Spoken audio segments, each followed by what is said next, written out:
Hi ಎಲ್ರಿಗೂ. ನಾನಿವತ್ತು ಒಂದು ಚೈನೀಸ್ ರೆಸಿಪಿಯೊಟ್ಟಿಗೆ ಬಂದಿದೆ. Spring roll ಮಾಡಿಟ್ಟಿದ್ದೆ.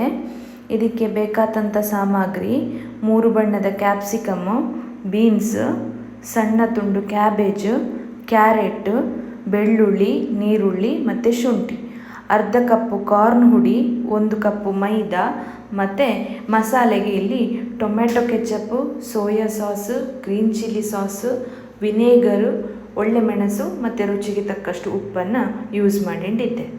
ಮೊದಲಿಗೆ ಎಲ್ಲ ತರಕಾರಿಗಳನ್ನು ಉದ್ದುದ್ದ ಶೇಪಲ್ಲೇ ಕತ್ತರಿಸಿ ಬೇತಿಣವು. ಆಮೇಲೆ ಬಾಣಲಿಗೆ ಎಣ್ಣೆ ಹಾಕಿದ್ದು ದೊಡ್ಡ ಕಿಚ್ಚಿಲೆ ಕ್ಯಾರೆಟು, ಶುಂಠಿ, ಬೆಳ್ಳುಳ್ಳಿಯನ್ನು ಫಸ್ಟಿಗೆ ಹುರ್ಕೊಳ್ಳವು. ಅದಾದ ಮೇಲೆ ಎಲ್ಲ ತರಕಾರಿಗಳನ್ನು ದೊಡ್ಡ ಕಿಚ್ಚಿಲೆ ಹೊರಿಯವು. ಅದಕ್ಕೆ ಮಸಾಲೆಗೆ ನಾನಿಲ್ಲಿ 1 ಚಮಚದಷ್ಟು ಒಳ್ಳೆ ಮೆಣಸಿನ ಹುಡಿಯು, ರುಚಿಗೆ ಬೇಕಾದಷ್ಟು ಉಪ್ಪು ಹಾಕೊಂಡಿದ್ದೆ.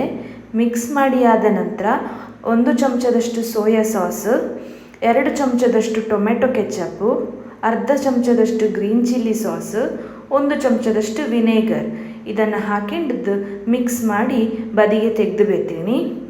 ಇಲ್ಲಿಗೆ ಇದು ರೆಡಿ ಆಯಿತು.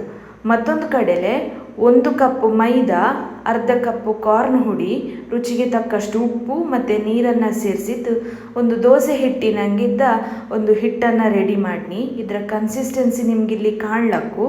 ಆಮೇಲೆ ಸಣ್ಣ ಕಿಚ್ಚಿಲೆ ನಾನ್ ಸ್ಟಿಕ್ ತವಲೆ ಈ ದೋಸೆ ಹಿಟ್ಟನ್ನು ಹರಡವು. ಸಣ್ಣ ತವ ಆದರೆ ಒಳ್ಳೆಯದು. ನನ್ನ ಹತ್ರ ದೊಡ್ಡ ತವ ಇದ್ದ ಕಾರಣ ಇಲ್ಲಿ ಹರಡ್ತಿಗೆ ಕರೆಕ್ಟ್ ಶೇಪ್ ಬನ್ನಂಡಿಲ್ಲೇ. ಸಣ್ಣ ತವ ಇದ್ದರೆ ನಿಮಗೆ ರೌಂಡ್ ಶೇಪಲ್ಲೇ ಈ ಶೀಟ್ ನಿಮಗೆ ಅದು ಸಿಕ್ತು. ಇದೊಂಚೂರು ಬಿಸಿ ಆದ ನಂತರ ಹೀಗೆ ಮಗ್ಚಿ ಹಾಕಿದರೆ ಆ ಶೀಟು ಪ್ಲೇಟಿನ ಮೇಲೆ ಬೀಳ್ತು. ಆ ಶೀಟಿನ ಮೇಲೆ ನಾವು ಬೇಯಿಸಿಟ್ಟಂಥ ತರಕಾರಿಗಳನ್ನು ಹಾಕಿದ್ದು ಕೆಳಗಿನ ಬದಿಯನ್ನು ಫಸ್ಟಿಗೆ ಮಡಿಸಿಣವು, ಆಮೇಲೆ ಮೇಲಿನ ಬದಿಯನ್ನು ಮಡಿಸಿಣವು, ಮತ್ತು ಸೈಡಿಂದ ಚಾಪೆ ಮಡಿಸಿಂಡು ಬರವು.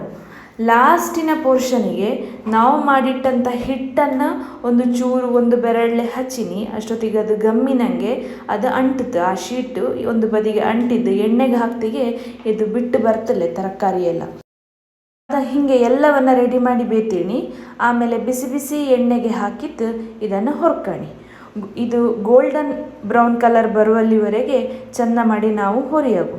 ಆಮೇಲೆ ಇದನ್ನು ತೆಗೆದದ್ದು ಟಿಶ್ಯೂ ಪೇಪರ್ ಮೇಲೆ ಹಾಕಿ ಎಕ್ಸ್ಟ್ರಾ ಎಣ್ಣೆ ಇದ್ದುದನ್ನೆಲ್ಲ ತೆಕ್ಕಣಿ. ಒಂದು ಚಂದದ ಪ್ಲೇಟ್ಲೆ ಸ್ಪ್ರಿಂಗ್ ರೋಲನ್ನು ಇಟ್ಟು ಉದ್ದುದ್ದಕ್ಕೆ ಕಟ್ ಮಾಡಿ ಸಾಸ್ ಒಟ್ಟಿಗೆ ತಿಂಬುಗೆ ಕೊಡ್ನಿ. ಈ ರೆಸಿಪಿ ನಿಮಗೆ ಇಷ್ಟ ಆದರೆ ಮನೇಲೆ ಮಾಡಿ ಕಾಣಿ. ನೀವು ನಿಮ್ಮ ಫ್ರೆಂಡ್ಸಿಗೆಲ್ಲ ಶೇರ್ ಮಾಡಿ, ಲೈಕ್ ಮಾಡಿ, ಸಬ್ಸ್ಕ್ರೈಬ್ ಮಾಡೋಕ್ಕೆ ಮರೆಯಡೆ. Thank you.